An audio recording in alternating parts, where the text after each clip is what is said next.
Guys basically आज इस video में बात करने वाला हूँ मैं स्टेटमेंट लेवल ट्रिगर की। जैसे मैंने यहाँ पे सिंपल लेवल में लिख रखा है, statement level triggers are trigger once for each SQL statement. They can not access the individual rows that are affected, only the aggregated effect of the statement. तो बेसिकली स्टेटमेंट लेवल ट्रिगर क्या करता है, जो set of रोज होते हैं उनके लिए execute होता है, उन पर काम करता है। तो आ जाता हूँ मैं इस पे पीजी एडमिन पे, मैं आपको प्रैक्टिकली करके दिखाऊंगा। जैसे मैं यहाँ पे लिखता हूँ क्रिएट और replace function, then function name क्या लिखूंगा मैं, आप कुछ भी लिख सकते हो अपने अकॉर्डिंग। मैं यहाँ पे लिख रहा हूँ log underscore statement underscore changes. Then यहाँ पे ब्रैकेट लगाऊंगा, open close. Then new line पे आ जाता हूँ, यहाँ पे लिखूंगा रिटर्न्स ट्रिगर एज डॉलर। फिर न्यू लाइन पे आ जाता हूँ, यहाँ पे लिखूंगा बिगिन इफ। यहाँ पे मैं इसके थोड़ा सा आगे लिखता हूँ ताकि कोई भी इसमें एरर ना आए। tg_op, ये बेसिकली स्पेशल वेरिएबल होता है पोस्टग्रेसक्यूएल में जो कि ट्रिगर ऑपरेशन को होल्ड करता है, जैसे कि इंसर्ट, अपडेट, डिलीट। जैसे मैं यहाँ पे लिख रहा हूँ इंसर्ट, देन इंसर्ट इनटू। अब जिस टेबल में ट्रैक रखना चाहता हूँ यूजर्स का, उसको मैं यहाँ लिखूंगा ऑडिट अंडरस्कोर लॉग। देन इसके सारे कॉलम्स लिखूंगा ब्रैकेट के अंदर, जैसे कि है event type, event underscore type, comma table underscore affected, means कौन सा टेबल अफेक्ट हुआ है वो यहाँ पे शो करेगा। देन कॉमा रोज अंडरस्कोर अफेक्टेड, मीन्स कितने नंबर ऑफ रोज अफेक्ट हुए हैं वो यहाँ पे काउंट करेगा। न्यू लाइन पे आ जाता हूँ, यहाँ पे मैं लिखूंगा वैल्यूज।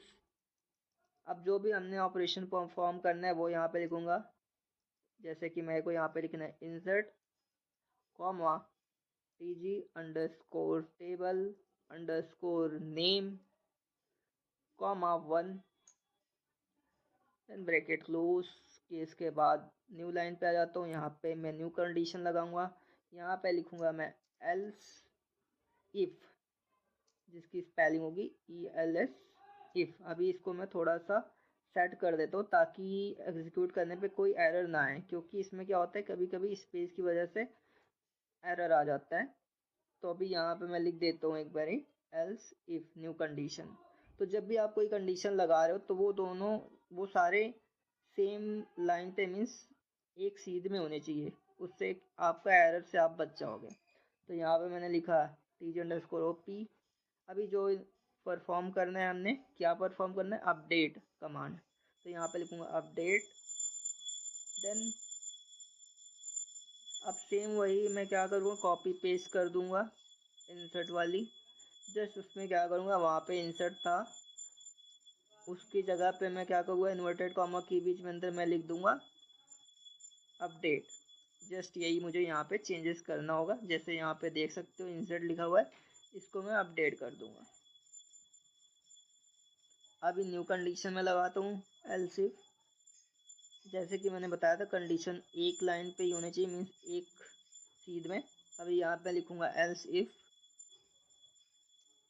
tg_op इक्वल टू, अभी यहाँ पे मैं लिखूंगा डिलीट, TELET। देन अब सेम मैं वही कॉपी करूँगा इंसर्ट वाली क्वेरी, यहाँ पे पेस्ट कर दूंगा। जस्ट उसमें अपडेट की जगह पे क्या करूँगा, डिलीट लगा दूंगा। ये आपको याद रखनी है ताकि आपका टाइम सेव हो जाए, बार बार आपको टाइप करने की नीड नहीं है। तो यहाँ पे देख सकते हो, जैसे इसको मैं डिलीट कर देता हूँ। अब न्यू लाइन पे आ जाता हूँ, मैं यहाँ पे लिखूंगा and if. And if basically क्यों यूज़ कर रहे हैं हम, क्योंकि अब हमने क्या करना है, सारी चीज़ें जब लूप में हो रही होती हैं तो उसके बाद हमें फिर रिक्वायरमेंट नहीं होती उस चीज़ों को करने की, क्योंकि ये केवल तभी एग्जीक्यूट होगा, जैसे कि कह सकते हो आपका इंटायर ब्लॉक होता है, केवल तभी एग्जीक्यूट होगा जब ट्रिगर ऑपरेशन अपडेट होता है। तो इस वजह से यहाँ पे मैंने लिखा। अब यहाँ पे रिटर्न नल कर देता हूँ। ये बेसिकली रिटर्न आपको पता ही है, एक ट्रिगर फंक्शन है। तो हमें क्या करना है, कुछ भी रिटर्न नहीं करना होता, तो इस केस में हम क्या करते हैं, नल रिटर्न कर देते हैं, क्योंकि ट्रिगर अपडेट होने के बाद ट्रिगर को डेटा मॉडिफाई करने की नीड नहीं होती। इसके बाद यहाँ पे जो आपका लैंग्वेज है डॉलर, मैंने बताया था एनोनिमस के लिए होता है। उसके बाद यहाँ पे जो भी आप SQL PL PostgreSQL में यूज़ कर रहा हूँ, तो यहाँ पे मैंने लिखा PL PG SQL। तो ये सारी बात हो गई इसकी। अब एक बारी मैं चेक कर लेता हूँ कोई प्रॉब्लम तो नहीं है, इसको एग्जीक्यूट कर देता हूँ। अभी मैंने एग्जीक्यूट करा तो ये सक्सेसफुली एग्जीक्यूट हो गया, दैट मीन्स कि everything is fine. Now I will create one trigger. तो यहाँ पे मैं लिखूँगा क्रिएट, CREAT, क्रिएट, इसको मैं कैपिटल में कर देता हूँ। देन यहाँ पे लिखूँगा trigger user underscore audit underscore, यहाँ पे मैं लिख देता हूँ स्टेटमेंट अंडरस्कोर ट्रिगर। इसके बाद आफ्टर इंसर्ट और अपडेट और डिलीट। अब जैसे कि मैं फॉर यहाँ पे लिखूँगा ऑन यूज़र्स, किसके लिए कर रहे हैं, यूज़र्स के लिए कर रहे हैं। अब यहाँ पे लिखूँगा फॉर ईच स्टेटमेंट, बिकॉज हम यहाँ पे स्टेटमेंट लेवल ट्रिगर यूज़ कर रहे हैं। रो लेवल होता तो यहाँ पे लिखते फॉर ईच रो। अभी यहाँ पे मैं कर देता हूँ एग्जीक्यूट। अब जो भी फंक्शन नेम था वो मैं वहाँ से कॉपी कर लूँगा, ताकि कोई भी स्पेलिंग मिस्टेक ना हो, जिससे हमारा इजीली वर्क करे और कोई भी एरर ना आए। तो इन सब चीज़ों से बचने के लिए मैंने यहाँ पे सेम फंक्शन नेम कॉपी करके अब इसको क्या करूँगा, इस क्वेरी को एग्जीक्यूट करूँगा तो एक ट्रिगर हमारा क्रिएट हो जाएगा। अभी यहाँ पे मैं आपको टेबल दिखा देता हूँ, कौन कौन से टेबल है हमारे पास। यहाँ पे है सेलेक्ट स्टार फ्रॉम यूजर्स में लिखा, तो यूजर्स में दिखा देता हूँ कौन कौन से रिकॉर्ड्स हैं, तो यहाँ पे देख सकते हो। इसके बाद में audit log, select star from audit underscore log. तो ये क्या करेगा, ऑडिट अंडरस्कोर लॉग, ये बेसिकली यूजर्स के जितने भी चेंजेस होंगे, जैसे कि आप यूजर्स पे कोई भी ऑपरेशन परफॉर्म करते हो, देख सकते हो यहाँ पे ब्लैंक है। तो जब यूजर्स पे कुछ भी हम परफॉर्म करेंगे, इंसर्ट या अपडेट या डिलीट, तो सारे जो ट्रैक्स होंगे, जो चेंजेस होंगी, वो ऑडिट लॉग टेबल में इफेक्ट होंगी। मीन्स जैसे कि मैंने यहाँ पे लिख रखा है लॉग ID अंडरस्कोर, इसके बाद इवेंट अंडरस्कोर टाइप।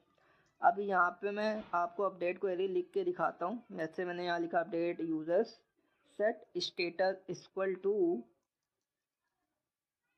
इनएक्टिव, जो भी स्टेटस एक्टिव होगा उसको इनएक्टिव कर देगा यूजर्स को।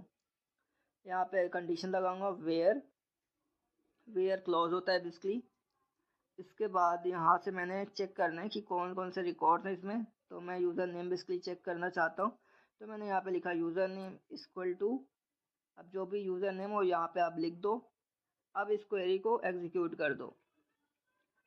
अब हम दोबारा से ऑडिट लॉग टेबल चेक करेंगे कि उसमें कोई भी रिकॉर्ड अफेक्ट हुआ है कि नहीं हुआ है। तो जैसे यहाँ पे देख सकते हो लॉग ID 1 हमने क्या करा था, अपडेट किया था, यूजर्स टेबल पे किया था, नंबर ऑफ रोज कितनी इफेक्ट हुई 1, और टाइम स्टाम्प क्या था उसका। तो ये सारी चीज़ें शो गई। अभी दोबारा से मैं इसको एग्जीक्यूट करता हूँ, यूजर्स टेबल को चेक करना चाहता हूँ। अभी मैं सेकेंड रोज को, मीन जो नेम है रॉबर्ट, उसकी डिटेल्स मैं अपडेट करूँगा। इसको मैं दोबारा से अपडेट कर देता हूँ। फिर मैं जाके चेक करूँगा ऑडिट लॉग टेबल में जो भी मैंने चेंजेस करा है यूजर्स में, वो यहाँ पे इफेक्ट हुई है कि नहीं हुई है। तो यहाँ पे देख सकते हो जो मैंने किया वो सारी यहाँ पे शो कर रही हैं। तो आई होप ये आपको समझ आया होगा जो मैंने सारी चीज़ें बताई हैं।